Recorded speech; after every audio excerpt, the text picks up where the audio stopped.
Greetings, Old World Explorers. This video is going to be a little bit different than the usual. I'm going to share with you this website, geographicguide.com, and the link will be in the description. Just want to poke around a few of the examples of old architecture to be found in the New York area at the turn of the 20th century. I've had people ask me, how come I haven't done Chicago or New York yet? And the reason for that is there's just so much. There's just so much. It's very difficult to keep up with. So I've sort of chopped them up as I can. And I did do a video on New York about this time last year, I would say, a taste of old New York. So this is, I guess you could call it a bit of a sequel. And I have featured some of these buildings. Some of them pop up in my demolished buildings of Old World North America, like this one here, the Old Western Union Telegraph. This is a cool website because they provide a little bit of narrative for you as well. Like you can see on this one, we have completed in 1875, renovated 1890 to 1892, and then they demolished this thing in 1912. And it's neat because all the links you can sort of just click to get a bigger or better view, and sometimes it'll lead you to other buildings as well. So I thought we could have a look around just to get a taste of some of this magnificent architecture that comes out of New York at the turn of the 20th century. And most of it is gone at this point. And I did stumble across this website doing research for my upcoming third volume of Demolished Buildings in North America. So let's take a look at the Fifth Avenue Hotel. And some of these go way back in time. You can see here 1859, this large structure. Now New York had its fair share of early fires, late 1700s, mid 1800s. We're told New York, the slate is wiped clean several times. And I really don't know what to make of the historical narrative for so many of these areas. I think a lot of it is fiction. Here we have the Grand Union Hotel.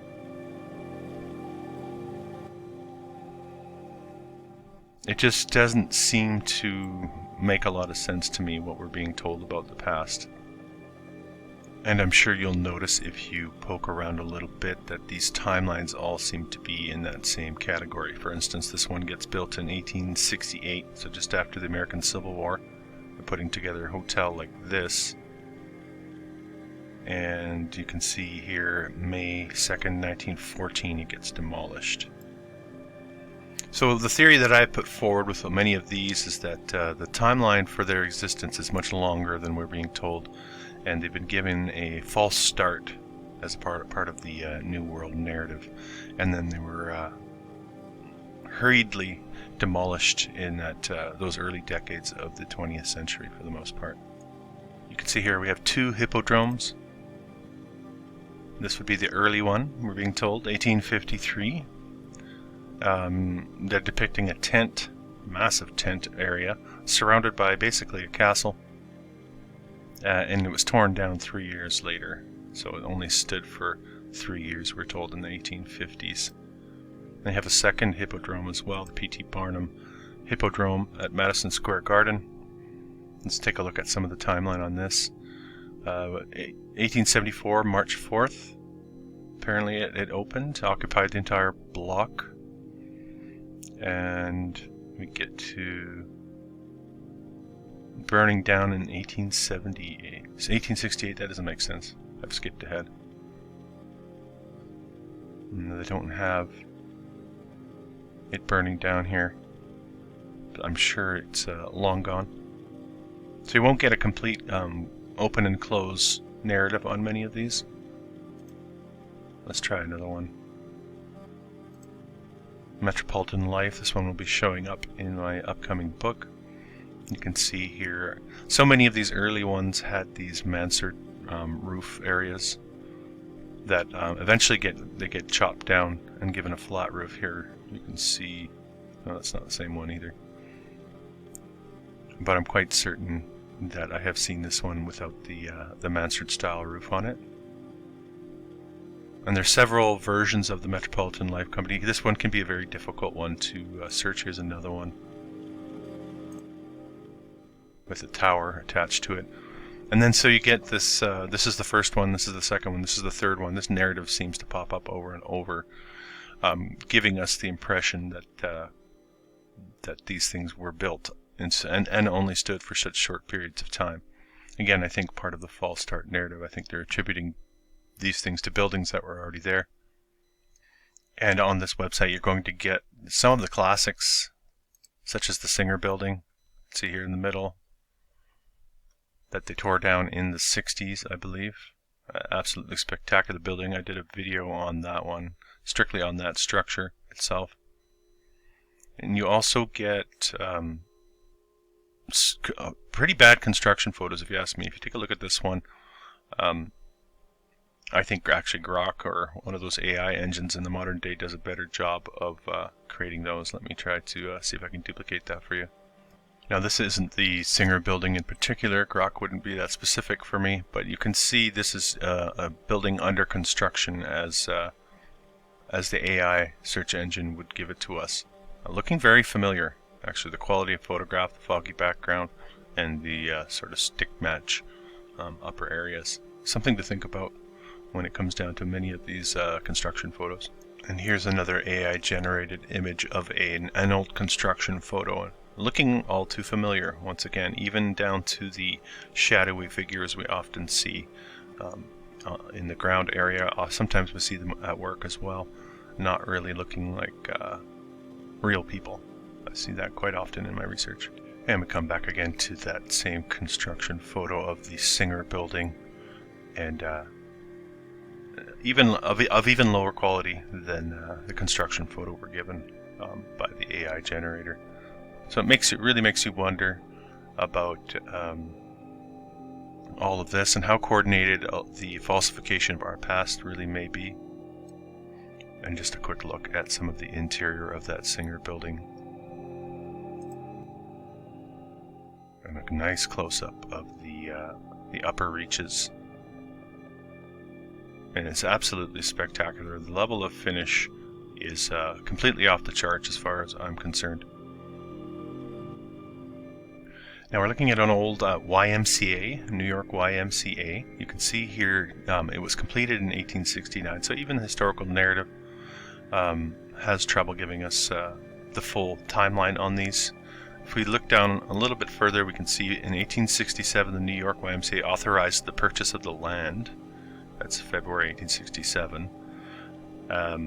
Ground is broken in 1868 in January. I'm not sure why you'd be breaking ground in New York in January. That doesn't seem very sensible to me.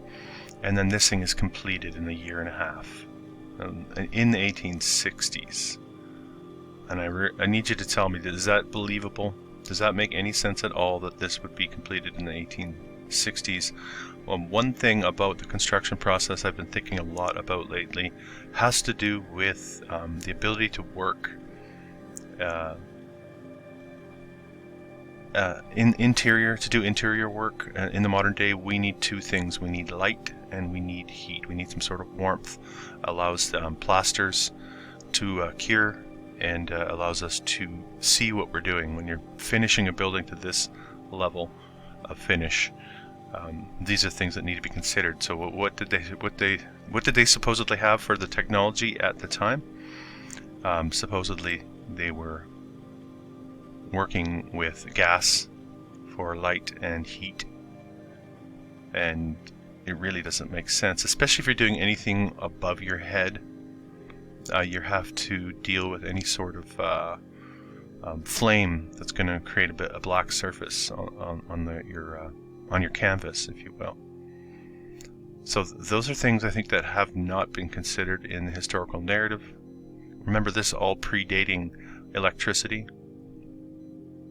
So there has to be some other form of technology available for them to achieve this. And then you saw that this is really just an 18-month timeline to construct such a building, a YMCA of all things. You really have to question the narrative. And if you're just entering this field of research, you're just catching one of my videos for the first time, you might think, this guy's crazy. Of course, they just pooled all the resources. There were rich people in the area. They imported the best of the best to get this done. And that's usually what people will do in an attempt to shrug off the illogical narrative.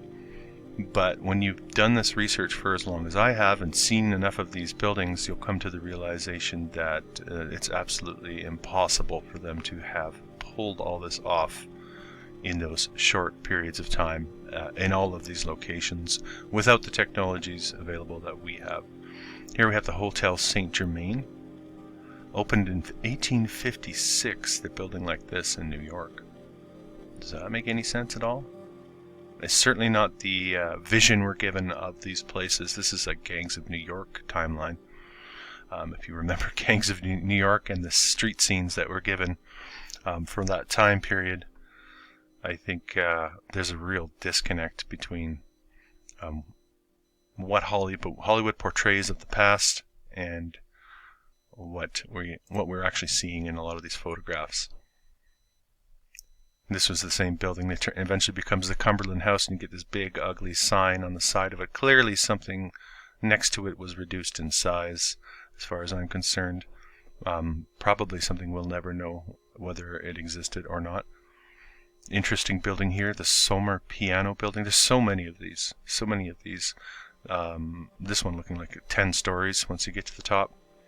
Even the smaller ones in the foreground. This is a 6-story structure here, with the magnificent street lamps, cast iron street lamps. Here's the Flatiron Building, a fairly well-known structure in New York. And I have had people that are deep in this research, like I am, actually ask me, how come I keep focusing on the same narrative with the buildings? I do love the architecture. That really is the building block of this channel, if you'll pardon the pun.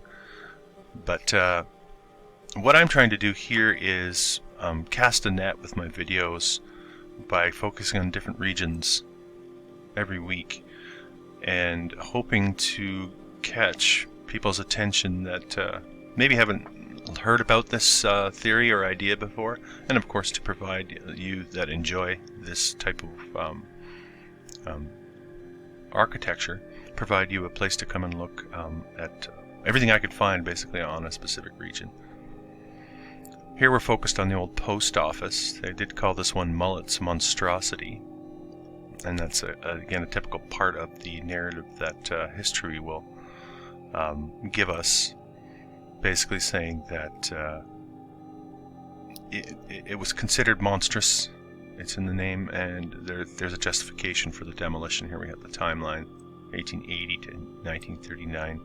59 years this building stands. Take a look at the quality of construction. Very, very girthy, if you will. Stone, concrete, multi-story, massive structure, impeccable mansard-style roofs, with all sorts of decoration going on along the outside. At what point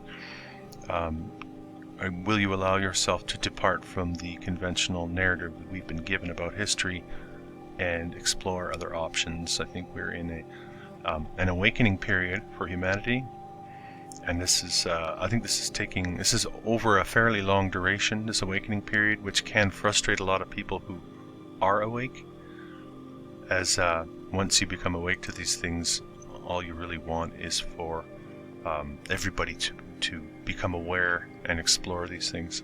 That's how I feel about it sometimes. But I think once you become awake to it, it becomes part of our duty maybe to help spread that awareness and curiosity and hunger for the truth, really. This is that post office. A year before it's demolished, this is the quality, this is the state it's in. It certainly does not look like it's in any state of disrepair, if you ask me. And you can see here on this same page, they break it down into different categories. We have a whole collection of ones that still stand. We have early skyscrapers, historic hotels, churches, theaters. So much to see in this magnificent city. And I know much of the old world still remains, much of it buried amongst skyscrapers. But there's so much that no longer exists. Let's look at the Washington Life building. Strange looking structures as well, very slender building. Let's take a look at the timeline. Construction began in 1897, completed in 1898, so there's a year give or take a few months. We don't have the months. All it took them was a year to put that up. And I really think they're forgetting the interiors on these. Demolished in 1968, so it stands for a decent amount of time. We have the American Exchange National Bank, completed in 1901, construction in 1900, completed in 1901. Are you sensing a pattern here with these timelines? Very rushed, I think, with a lot of these. And they don't actually tell us when this thing was demolished. If it was demolished, I'm not sure. This one's very interesting and still stands, I do believe. The Trinity Building.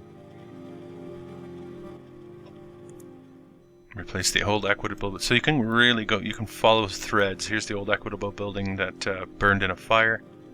I'll go back to the Trinity Building. Designed by Francis H. Kimball. We get the architect narrative, of course. Probably not much visuals on this guy. Completed in 1907. Yeah. Anyway. There isn't really enough information, but these are absolutely spectacular looking structures. And here's a very nice high quality photograph of that building and the adjacent building, just to give you a sense of the level of craftsmanship we're dealing with here. And it makes you wonder, you know, at the to live at that time, where were people's level of consciousness at? It's not a knock at previous generations, but really, what was the level of understanding of the past of these areas? I often wonder if they knew at the time that they were living that these were older structures, and it's only between then and now has the narrative been switched up, and has something been lost along the way. Now we jump over to the Vanderbilt Hotel. This is a 22-story building, completed in March of 1913, although they say the hotel opened its doors in 1912. And then in the 60s, it becomes a residential apartment building, now known as 4 Park Avenue, so still stands. This is all about the Vanderbilt narrative here. Mr. Cornelius, I've done a video on him as well. I believe it was maybe it was the Marble House. I think it's titled The Marble House. This robber baron narrative. It gets very old and tired the more you look into it as well. We're taught to revere these characters as movers and shakers of civilization, where I think that what we're looking at is powerful individuals and families of the inheritors society, inheritors narrative. This one, let's see, built by Alfred Gwynn, apparently, was a descendant.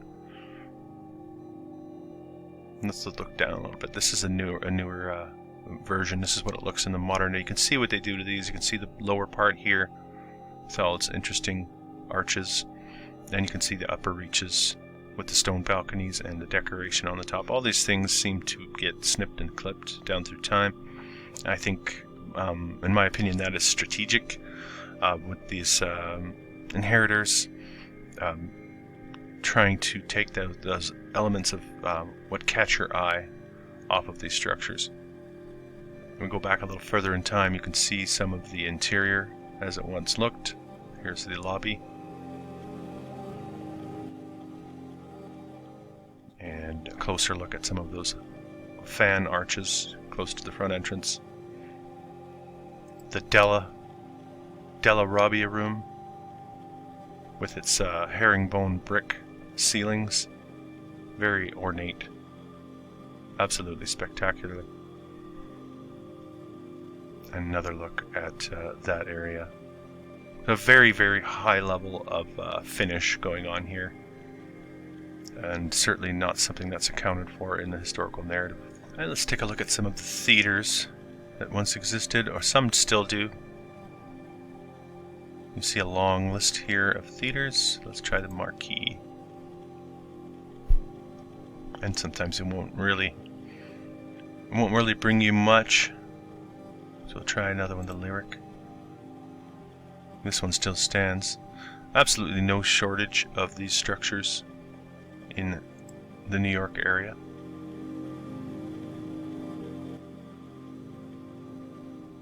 The Imperial Theater. You can see how spectacular the interiors are.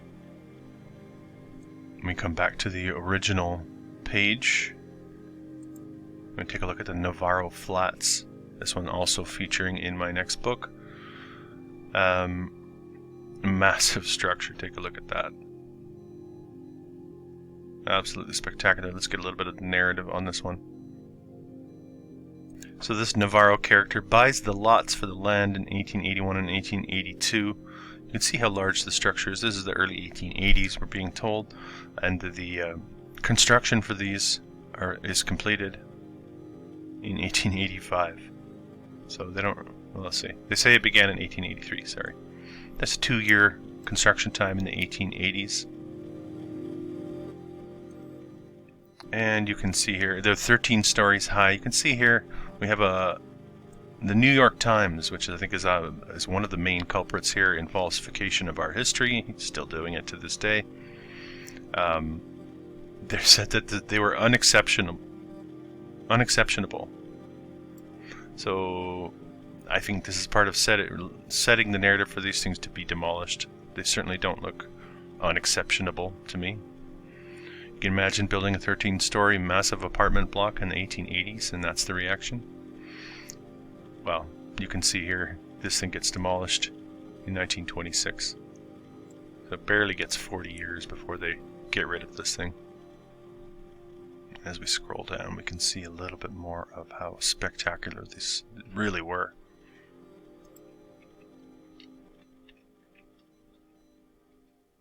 You really have to wonder with those very short build times. If you've ever been involved in construction, even if you haven't, it's quite laughable to think that these things went up in such short periods of time, at a time when the technology to build was so rudimentary compared to what we have in our modern day. Let's take a quick look at the Knickerbocker Trust Company. And here we have a pretty good visual, close-up visual of the massive columns. Take a look at the size of the columns here compared to the tiny little people on the street. And this one is built in 1907, we're told.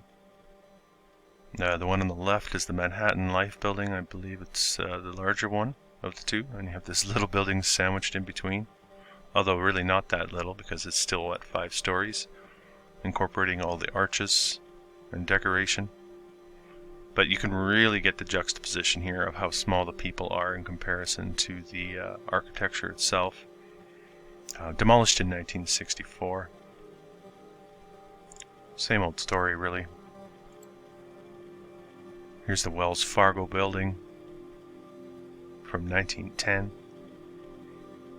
So you really have to ask the question, how much was there really? And if this is on record, these visuals are on record, how much was there that we have no visual evidence of?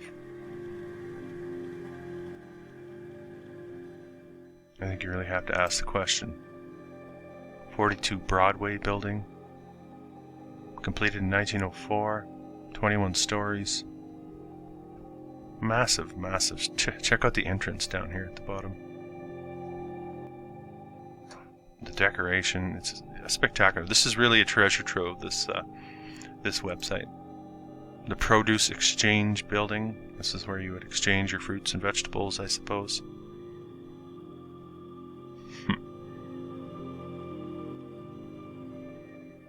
Erected between 04 and 05. Okay, you got 1-2 year timeline. Sure. Okay, same old, same old. Destroyed. The one before it, the Adelphi House, destroyed in 1845. So they always give you the fact that there was something there before. Again, all a part of laying the groundwork for that narrative, I think. And then this one was destroyed in 1923. The Produce Exchange, 1923. Poor thing only had, what, 20 years?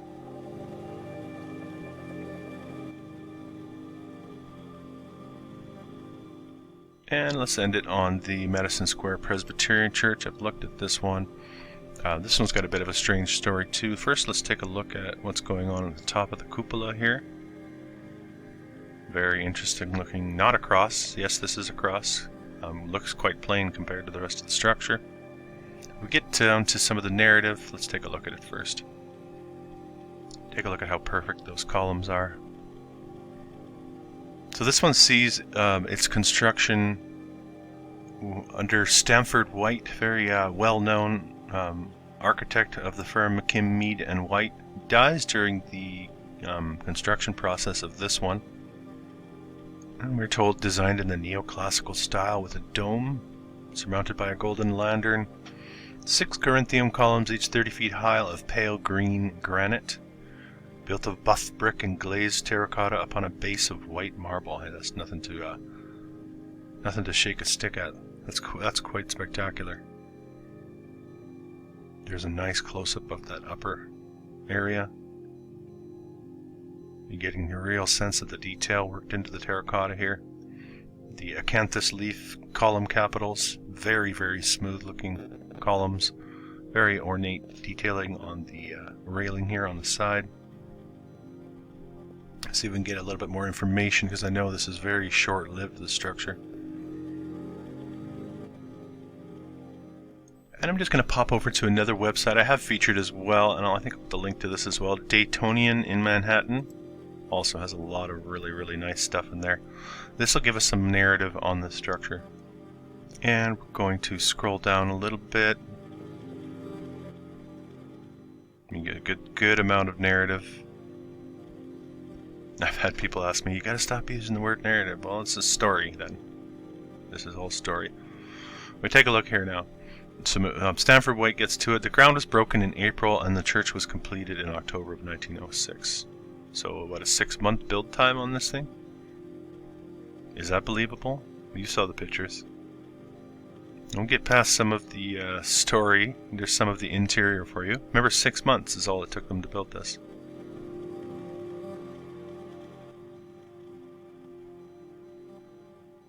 Let's see if we can find the closeout on this.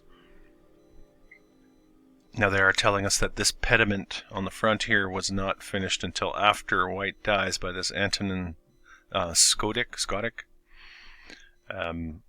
So they took all the time to do that, and I think it was about 1910, they say. So built in 6 months in 1906, pediment gets put on in 1910. There it is, nestled in between some larger structures. 8 years later, they were basically finished in the Madison Square Presbyterian. This Parkhurst preached his last sermon. And we'll scroll down a little bit more. Only 12 years after its construction, demolition began in October of 1918. So we have a 6-month build time, 12 years of standing, and an absolutely spectacular looking structure. So you tell me. Am I crazy for questioning the narrative, or is the narrative absolutely ridiculous and in need of scrutinization? Thanks for watching. Scrutiny. This has been an old world exploration.